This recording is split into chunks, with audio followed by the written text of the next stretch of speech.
Pag pinatay nila ako doon, bahala na kayong umiyak dito. Huwag nyo akong patayin.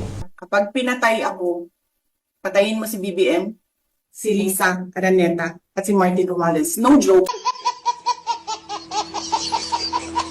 Kapag pinatay ako, Kapag wala na may pakitang solusyon, biglang ganyan ang linyahan, ano? Parang laging nanganganib ang buhay. Hero. Main character yan. Main character.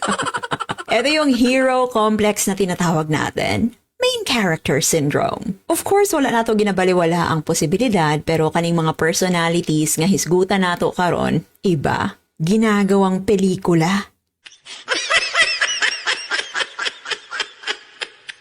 Ang politika. Eto si Rodrigo Roa Duterte, ang dating presidente natin. When asked by a fisherman during a live debate for 2016 elections, Then I will ask the Navy to bring me to the nearest boundary dyan sa Spratly, Scarborough. Bababa ako, sasakay ako ng jet ski, dala-dala ko yung flag ng Pilipino at pupunta ako doon sa airport nila, tapos itanim ko.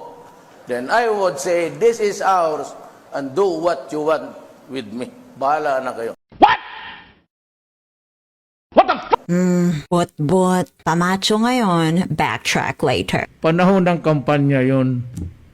Hindi siguro sanay itong mga gago. Panahon sa kampanya yan. At saka yung biro na yon, yung bravado ko, pure campaign joke.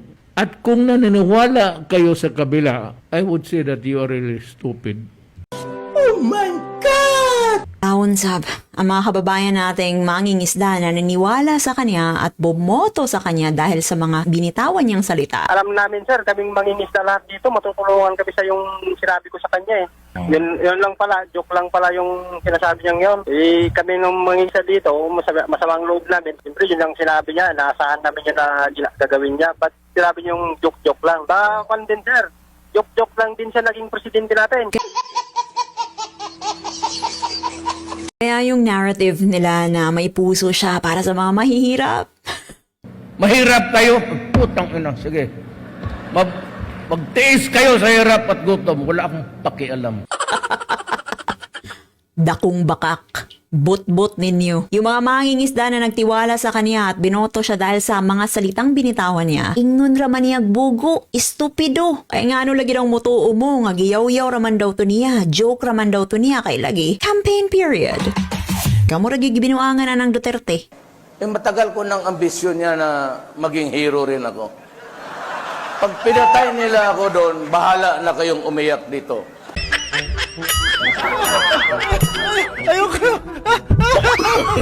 Classic hero fantasy. Zero accountability. At syempre, hindi lang yan sa tatay. Nag-manifest din sa anak. May kinausap na ako na tao. Sinabi ko sa kanya, pag pinatay ako, patayin mo si BBM, si Lisa Araneta, at si Martin Romales. No joke, no joke.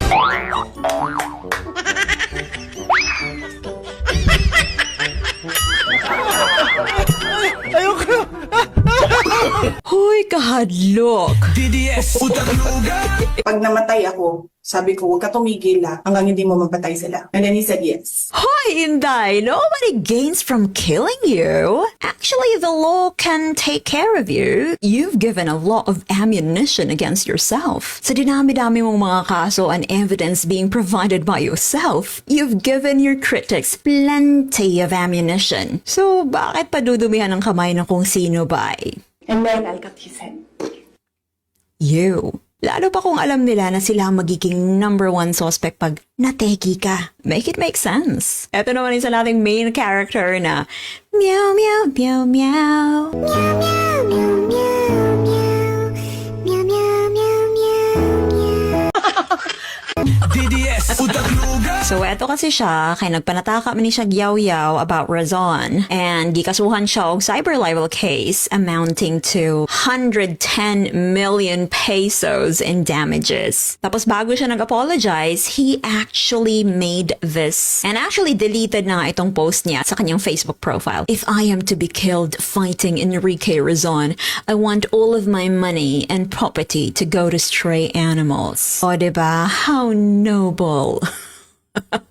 Uy, pero gusto ko yan. Gusto ko yung part na he loves animals. I actually love animals as well and I am really for animal welfare. Pero, yun lang. At saka, Kiko, wag mo na hintayin na mamatay ka. Kung may pera ka, ngayon pala magbigay ka na. Uy, in fairness ha, nabalitaan ko, nagbigay nga pala siya sa Happy Animals Club. Ayun, very good ka doon. Pero, walang papatay sa'yo. O, eto pa. Kinumpara pa ang sarili kay Jose Rizal, kay Ninoy Aquino.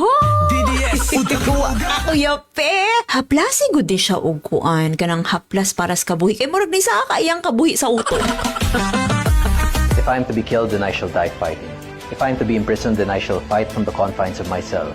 If I am to be defeated and forgotten, then I shall entrust this burden onto the next generation. Delikado. Another main character unlocked. Speaking with you right now, the reason why... Wag nyo akong patayin. Leandro Leviste. Dahil kung papatayin nyo ako, lalabas ang buong katotohanan ng mga ginawa ninyo sa DPWH.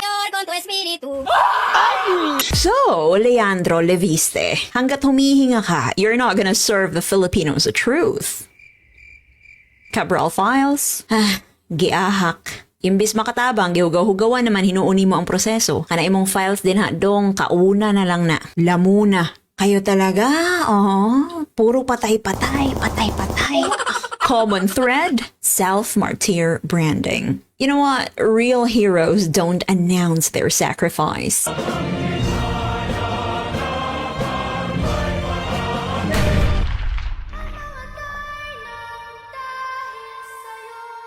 They act, they deliver, and history decides. Etong mga to, they're no heroes. Pa-main character lang sila. Kumbaga, delulu na nagka-microphone.